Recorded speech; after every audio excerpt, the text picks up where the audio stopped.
Next flaw in reasoning is getting impressed by numbers. This happens when a data is assumed to be good or bad. Look at some examples here.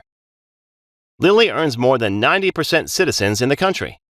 Now, 90% sounds like a very high number, and therefore this data has been assumed to be good enough to conclude that Lily is rich, which may not be the case.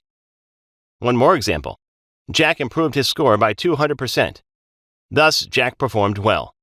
Once again, 200% sounds like a huge improvement, and the flaw in this reasoning is that 200% has been considered good enough to conclude that he performed well. Imagine if his score was 1 out of 100. After a 200% increment, it becomes 3 out of 100, which may not be a good performance. One more example. 98% of its flights are on time. Thus, Astor Airlines is among the most punctual airlines in the world. Once again, 98% sounds like a very high number. But whether a 2% delay is low enough to be considered among the most punctual airlines, we don't know. One more example.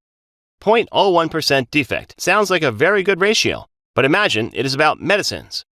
Whether 0.01% is low enough, we don't know. So whether the company deserves applaud, this cannot be established. Let's take a GMAT-like example now. You have an argument followed by a question stem. Step 1, read the question stem.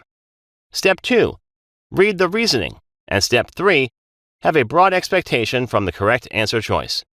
Please pause the video and figure it out. The flaw is in this number 30%. This suddenly sounds like a low number, and therefore a negative conclusion has been drawn here. Imagine it's chess, and among grandmasters, a lot of games also go draw. So whether 30% wins is a low enough number, we don't know. So what is a logical flaw in this argument? It bases the conclusion on data for just one player, without considering similar data for other players. In other words, we do not know how good or bad 30% is. This is the correct answer choice.